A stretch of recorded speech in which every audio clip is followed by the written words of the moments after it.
கருப்பு துணியிலோ எலுமிச்சை பழம் சில இதுகளெல்லாம் கட்டி அந்த வீட்டு முன்னாடி கட்டி வச்சிருவோம். எலுமிச்சை பழம் அப்படியே இருந்தால் இதில் ஒன்றும் பிரச்சனை இல்லை. அது இல்லை என்னால் கண்டிப்பாக இந்த வீட்டுக்குள்ளே ஏதாவது ஒரு பிரச்சனை இருக்குது. இல்ல மாந்திரிகவாதி கெட்டதுக்கோ நல்லதுக்கோ எந்த ஒரு விஷயம்னாலும் செய்யதானே செய்யறாங்க. நல்லதுக்கு மட்டும் நீங்க எப்பத்துக்குமே பயன்படுத்தலாம், கெடுதலுக்கு மட்டும் பயன்படுத்தவே கூடாது. சப்போஸ் அந்த மாதிரி அவங்க பயன்படுத்தினா அந்த மாதிரி தப்பு செஞ்சா அவங்களோட குடும்பமே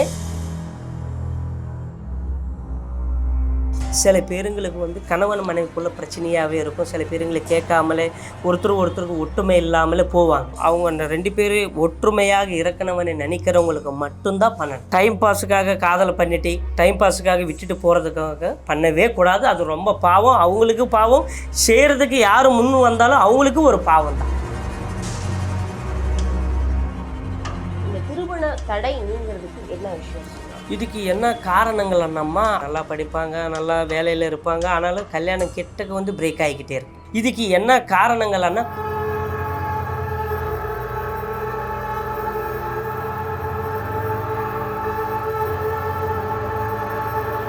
இப்போ ஒரு தீய சக்தி அவங்க வீட்டில் இருக்குன்றதை எப்படி எந்த அறிகுறி மூலியமா நம்ம தெரிஞ்சுக்கலாம்? கண்டிப்பாக அது எப்படி தெரிஞ்சுக்கலாம் அண்ணம்மா?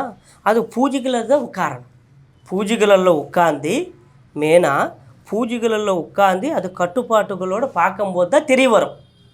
அது மாந்திரிகத்தில் எப்படி அம்மா, இது சில இதுகளெல்லாம் இருக்கும். சோழி போட்டு பார்க்கறது, சில இது மந்திர தண்டங்களை வச்சு அந்த இடத்துல வச்சு சுத்தம் போதுவே அது நைட்டில் நாங்கள் என்ன பண்ணுவோன்னா அந்த மாதிரி என்ன மாதிரி இருக்குதுன்னு தெரிஞ்சுக்கிறதுக்கு நாங்கள் கருப்பு துணியிலோ எலுமிச்சை பழம், நவதானியம் சில இதுகளெல்லாம் கட்டி அந்த வீட்டு முன்னாடி கட்டி வச்சுருவோம். வச்சதுக்கப்புறம் மறுநாள் போய் பார்த்தா அதில் ஏதாவது தெரிஞ்சிருச்சுன்னா அது எலுமிச்சை பழம் அப்படியே இருந்தால் இதில் ஒன்றும் பிரச்சனை இல்லை. அது இல்லை என்னால் கண்டிப்பாக இந்த வீட்டுக்குள்ளே ஏதாவது ஒரு பிரச்சனை இருக்குது ஆனால் கண்டிப்பாக கண்டுபிடிச்சிடலாம், உடனே கண்டுபிடிக்கலாம். அது சில மந்திர கட்டுகளை கட்டுனதுக்கு அப்புறம் தான் அந்த கருப்பு துணின்றது வீட்டு முன்னாடி கட்டி தான் ஆகணும். அப்போ தான் தெரியும். நார்மலாக எப்படி இருந்தாலும் பார்த்தா தெரியாது, அது உள்ளார உட்காந்து பார்த்துக்கும்போது தான் தெரிய வரும். சரி, மக்கள் உங்ககிட்ட நிறைய பிரச்சனைக்காண்டி வருவாங்க. அதிகம் என்ன பிரச்சனைக்காக சார் உங்கள் மாந்திரிகத்தை நாடி வராங்க? கண்டிப்பாம்மா, அதுக்கு என்ன இதுக்காக நம்மக்கிட்ட தேடி வராங்கன்னா, அதிகமாக செய்வினை. குடும்பத்தில் நல்லா இருக்காங்க, நல்லாவே இருக்க மாட்டாங்க. குடும்பத்தில் ஏதாவது ஒரு பிரச்சனைகள் வந்துக்கிட்டே இருக்கும். ஏதாவது ஒருத்தருக்கு உடம்பு முடியலன்னா இன்னொருத்தருக்கு உடம்பு முடியாமலே போகும். ஒரு நாள் நல்லா நிம்மதியாக இருந்தோம்னா மறுநாள் ஏதாவது ஒரு பிரச்சனை வந்துக்கிட்டே இருக்கும். இதனால் நம்மக்கிட்ட அதிகமாக மக்கள் வந்துக்கிட்டே இருப்பாங்க. சில பேருங்க குடும்பத்துலேயே பண்ணுவாங்க, சில பேருங்க வியாபார விஷயத்துலேயும் பண்ணுவாங்க. இதில்னால பண்ணிக்கிட்டே இருக்கிறதுனால நாங்கள்லாம் ரொம்ப கஷ்டத்தில் இருக்கோம் சுவாமி, இது எதனால் நடக்குது, இது நீங்கள் கொஞ்சம் ஒரு தடவை பாருங்கன்னு சொல்லிட்டு வருவாங்க. வந்ததுக்கப்புறம் நாங்கள் சூழியெல்லாம் போட்டு பார்த்துட்டு வெத்தலையில் மை தடவி பார்த்துட்டு இதுக்கு என்ன காரணம்னு தெரிஞ்சுக்கிட்டு அதுக்குண்டான சில பூஜைகளெல்லாம் பண்ணிவிட்டு இந்த மாதிரி யந்திரங்களை கூட கொடுப்போம். நரகோஷி யந்திரம் இந்த மாதிரி யந்திரங்களை கூட கொடுத்துட்டு இதுக்கு முக்கியமான என்ன காரணம்னு தெரிஞ்சுக்கிட்டு இந்த தாயத்து கூட கட்டுவோம். அவங்களுக்கு தான் பிரச்சனைன்னு சொல்லிட்டு வரும்போது அவங்களுக்கு இந்த மாதிரி கட்டிட்டோம்னா எந்த பிரச்சனையுமே வராத அளவுக்கு போகும். இப்போ மாந்திரிகத்தால் ஒருத்தரை வசியப்படுத்த முடியுமா சார்? கண்டிப்பாக பண்ணலாம்மா. வசியம் கண்டிப்பாக பண்ணலாம், ஆனால் அது நல்லதுக்கு மட்டும்தான் பயன்படுத்தணும், கெட்டதுக்கு பயன்படுத்தவே கூடாது. ஒரு சொல்கிறீங்க நல்லதுக்கு மட்டும்தான் பயன்படுத்தணும், ஆனால் சில மாந்திரிகவாதி மக்கள் என்ன கேட்டு வராங்களோ அவங்களுக்கு தேவையான விஷயங்களை செய்கிறாங்கல்ல, அது கெட்டதுக்கோ நல்லதுக்கோ எந்த ஒரு விஷயம்னாலும் செய்ய தானே செய்கிறாங்க. அப்போது அது கெட்டது செஞ்சால் அது அவங்களுக்கே பாவம் அடிக்கும். இன்னைக்கு இல்லையனாலும் நாளைக்கு இருந்தாலும் கூட அவங்களுக்கு பாவம் அடிக்கும். ஏன்னா நல்லது இதுக்கு தான் பயன்படுத்தணும். சுவாமின்னு வேண்டிக்கிட்டு நம்ம செய்யும்போது நல்லது தான் பண்ணணுமே தவிர கெடுதல் செய்யவே கூடாது. கெடுதலுக்காக எந்த பொருளுமே நம்ம பயன்படுத்தவே கூடாது, நல்லதுக்கு மட்டும்தான் பயன்படுத்தணும். இப்போ நீங்கள் மாந்திரிகத்தால் வசியப்படுத்த முடியும்னு சொல்லிட்டீங்க, அந்த வசியப்படுத்துறது எப்படி சார் வசியப்படுத்துவீங்க? இது எப்படி வசியப்படுத்துறதுன்ட்டு அம்மா, சில பேருங்களுக்கு கணவன் மனைவிக்குள்ள பிரச்சனையாகவே இருக்கும். சில பேருங்களை கேட்காமலே ஒருத்தருக்கு ஒற்றுமை இல்லாமலே போவாங்க, பிரிஞ்சு போவாங்க. அந்த பிரிஞ்சு போவங்கள என்ன பண்ணுவேன்ட்டு இது ஆணோட இது லைனில் வந்துச்சு, ஆணோட இது பெண்ணோட பொம்மை, இது வச்சு நாங்கள் இந்த 2 பொம்மைகளை வச்சு கருப்பு துணி கட்டுவோம். கருப்பு துணியை கட்டேசி 11 நாள் பூஜைக்குள்ளே வச்சு அது மந்திர கட்டுகளை கட்டேசி அது பண்ணிட்டோம்னா கண்டிப்பாக அவங்க சேருவாங்கம்மா.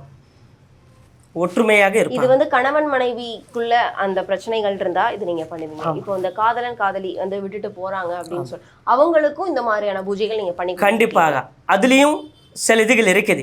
எப்படி என்னம்மா, கல்யாணம் பண்ணிக்கணும், அவங்க 2 பேர் ஒற்றுமையாக இருக்கணும்னு நினைக்கிறவங்களுக்கு மட்டும்தான் பண்ணணும்.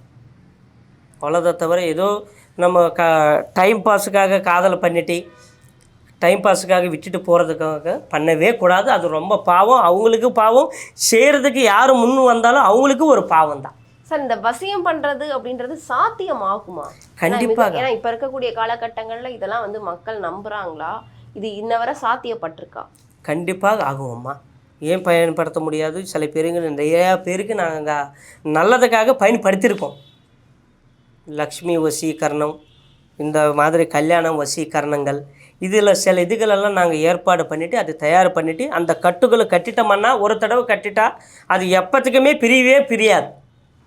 பிரியறதுக்கு எப்போத்துக்குமே வாய்ப்பே இல்லை. இப்போ மாந்திரிகத்தினால எதிர்காலத்தில் நடக்கக்கூடியதை இப்போவே வந்து கண்டிக்க முடியுமா? எதிர்காலத்தில் எனக்கு இந்த மாதிரி நடக்கும், எதிர்காலத்தில் நான் இப்படி இருப்பேன் அப்படின்றத இப்போ கணிக்க முடியுமா சார்? அது சில பேருங்களை கண்டுபிடிப்பாங்க, சில இதுகள் அது அவங்களோட ஆலோசனைகளை ஒத்தி தான் இருக்கும்மா. எல்லாமே இதில் தெரியாது, அப்படி நினைக்கவும் கூடாது.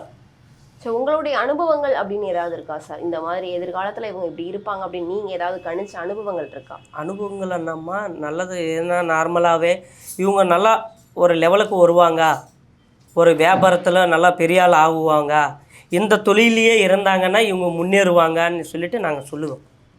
எப்போத்துக்குமே அவங்க நல்லபடியாக இருப்பாங்கன்னு சொல்லிட்டு நமக்கு தெரிய வந்தது நாங்கள் சொல்லுவோம். இது கண்டிப்பாக நாங்கள் சொல்லுவோம். இப்போ ஒருவருக்கு செய்வினை இல்லது மாந்திரீகம் இருக்குது அப்படின்போது அதிலிருந்து முழுமையாக அவங்களால விடுபட முடியுமா? இப்போ வேற யாராவது நல்லதுக்கோ இல்லை கெட்ட செயலுக்கோ ஏதாவது செய்வினை வந்து செஞ்சு வச்சுருக்காங்க, மாந்திரீகவாதிகிட்ட போய் செய்வினை செஞ்சுருக்காங்க அப்படின்னா அதுலேருந்து அவங்களால விடுபட முடியுமா? கண்டிப்பாக விடுபட முடியும். அதுக்கு நாங்கள் செய்வோம்மா. அந்த மாதிரி பாதித்தவங்களுக்கு வந்துச்சு நாங்கள் வந்து சில பூஜைகளெல்லாம் கட்டி சில பொம்மைகளை அந்த சுவாமியை வேண்டிக்கிட்டு சில துர்காதேவி சம்மக்கசாரக்க தேவி அனுகிரகனால அந்த பூஜைகளெல்லாம் உட்காந்து நாங்கள் சில இதுகளெல்லாம் பண்ணி அதை கிளியர் பண்ணிவிடுவோம்.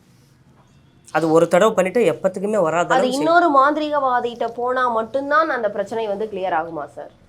அப்படின்னு யாருமே சொல்ல முடியாதம்மா. எது வேணாலும் பண்ணலாம். எல்லா மாந்திரிகக்காரங்க அது பற்றி தெரிஞ்சவங்களை மட்டும்தான் அது எடுத்தாங்கன்னா திருப்பி வராத அளவுக்கு பண்ணலாம். பண்ணதுக்கப்புறம் யாராலுமே அது திருப்பி செய்ய முடியாது.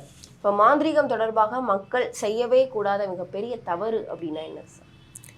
இந்த மாதிரி மாந்திரிகம் பொறுத்த வரைக்கும்மா, நல்லதுக்கு மட்டும் நீங்கள் எப்போத்துக்குமே பயன்படுத்தலாம், கெடுதலுக்கு மட்டும் பயன்படுத்தவே கூடாது. மாந்திரிகம் பொறுத்து எந்த இதுமாக இருந்தாலும் நம்ம ஒரு இது நல்லதுக்காக நல்லது செய்யலாம், ஆனால் கெடுதல் செய்யக்கூடாது, விடக்கூடாது. இந்த மாதிரி நாங்கள் செஞ்சு நல்லதுக்காக தான் செய்யலாம். அதுதான் நாங்கள் சொல்லுவோம். யாருக்கு இருந்தாலும் சரி நல்லதுக்காக பயன்படுத்தலாம், கெடுதலுக்கு மட்டும் பயன்படுத்தவே வேண்டாம்னு சொல்லுவேன். சப்போஸ் அந்த மாதிரி அவங்க பயன்படுத்தினா அவங்களுக்கு எந்த மாதிரியான பிரச்சனைகள் அவங்களுக்கு வரக்கூடும்? அவங்களுக்கு குடும்பமே அழிஞ்சு போயிடும். அந்த மாதிரி தப்பு செஞ்சால் அவங்களுக்கு பிள்ளைகளுக்கு அவங்களுக்கு பெரியவங்களுக்கு எல்லாருக்குமே அந்த பாவம் வந்து அப்படியே அடிச்சிடும். அந்த சுவாமியோட பவரை வந்து அப்படியே அடிச்சிருச்சுன்னா ஒரு தடவை அடித்தா எப்போத்துக்குமே ஏந்திக்கவே முடியாது. அதே மாதிரி இப்போ ஒருத்தர் வந்து கண் திருஷ்டியால் பாதிக்கப்பட்டிருக்காங்க அப்படின்னா அதுலேருந்து விடுபடுறதுக்கு நீங்கள் என்ன மாதிரியான பூஜை பரிகாரங்கள் பண்ணி நீங்கள் அவங்களுக்கு கொடுத்துருக்கீங்க? அதுலேருந்து அவங்க விடுபட்டவர்கள் யாராவது இருக்காங்களா? அவங்கள பற்றி சொல்ல முடியுமா? நிறையா பேர் இருக்காங்கம்மா. நம்மக்கிட்ட வரவங்க நிறையா பேர் இதுக்காக வருவாங்க. வியாபாரத்தில் ஒன்றுமே இல்லை சுவாமி, எவ்வளோ கஷ்டப்பட்டாலும் கையில் காசு தங்கவே தங்காது சுவாமின்னு சொல்லிட்டு நிறையா பேர் வருவாங்க. அவங்களுக்கு வந்து முக்கியமாக அஷ்ட ஐஸ்வர்யங்க ஒரு லக்ஷ்மி தேவி வசீகரண தாயத்தன்னு சொல்லிட்டு இருக்குது. லக்ஷ்மிகர தாயத்து வசீகரணம் பூஜை பண்ணி இது கட்டிடுவோம்.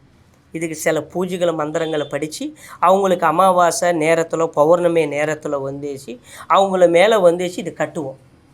இது கட்டி மந்திரிச்ச பொருள் வந்துச்சு கட்டேச்சு பொட்டு வச்சு இது அதை நம்ம சுவாமியோட இதுகளை வந்து தலையில் வச்சு பூஜை பண்ணுவோம். பூஜை பண்ணி அங்கேயே சில இதுகளை தலை மேலே சுற்றி சில பொருள்களெல்லாம் நான் கொடுத்துருவேன். அது கொண்டு போய்ட்டு கடல்லையோ தண்ணியிலோ போட்டு அது கிளியர் பண்ணிக்கணும். அது கூட நான் செஞ்சு கொடுப்பேன். இப்போ நிறைய பேருக்கு பார்த்தீங்க அப்படின்னா திருமண தடை அப்படின்றது நிறையா 90s கிட்ஸுக்கு இந்த 35 வயதை தாண்டியுமே திருமணம் ஆகாம இருக்கு. இந்த திருமண தடை நீங்கிறதுக்கு என்ன விஷயம் பண்ணலாம்? இதுக்கு என்ன காரணங்கள் அண்ணம்மா, அவங்க நல்லா இருப்பாங்க, நல்லா படிப்பாங்க, நல்லா வேலையில் இருப்பாங்க, ஆனாலும் கல்யாணம் கெட்டக்க வந்து பிரேக் ஆகிக்கிட்டே இருக்கும். சில பேருங்களுக்கு கெட்டக்க வரும், தடங்களாகவே நடக்கும். ஒருத்தர் ஒன்று ஒத்து போனால் இன்னொன்று ஒத்து போகாது. இதுக்கு என்ன காரணங்கள்னா குஜுதோஷம் எஃபெக்ட்னு சொல்லுவாங்க. குஜுதோஷம் எஃபெக்ட்டு அச்சியந்த தோஷம்னு சொல்லுவாங்க. அந்த அச்சியந்த தோஷங்கள் இருந்தாலே இந்த மாதிரி இருக்கும். அவங்களுக்கு வந்து சில பூஜைகள் 11 நாள் பூஜைகள் இருக்கும். அந்த பூஜைகளை கட்டுகளை கட்டி அந்த மந்திரங்களை எதுவாக இருந்தாலும் அவங்க மேலே நீக்கி அந்த எந்த பிரச்சனையாக இருந்தாலும் அது உடச்சி அவங்களுக்கு கல்யாணம் நடக்கிற மாதிரி பண்ணுவோம்மா. சார் இப்போ ஒருத்தவங்களுக்கு வந்து எவ்வளவுதான் சம்பாதிச்சாலும் கையில் வந்து பணம் நிற்க மாட்டேங்கி, வரவுக்கும் செலவுக்கும் கரெக்டாக இருக்குது. அப்படியே அதிகமாக நான் சம்பாரிச்சா கூட மருத்துவ செலவுக்கோ இல்லை வேற ஏதாவது செலவுக்கோ போகுது அப்படின்னு சொல்கிறவங்களுக்கு கையில் பணம் தங்கணும் அப்படின்னா என்ன பண்ணணும்? இதுக்கு வந்து அம்மா என்ன பண்ணணும்னா, இது லக்ஷ்மி வசீகரண பூஜைன்றது இருக்கும். நம்மக்கிட்ட வந்தால் லக்ஷ்மி வசீகரண பூஜைன்றதும் லக்ஷ்மி அஷ்டலக்ஷ்மி யந்திரம்ன்றது இருக்குது. அஷ்டலக்ஷ்மி யந்திரம், இந்த அஷ்டலக்ஷ்மி யந்திரம் வந்துச்சு 51 நாள் பூஜை பண்ணது.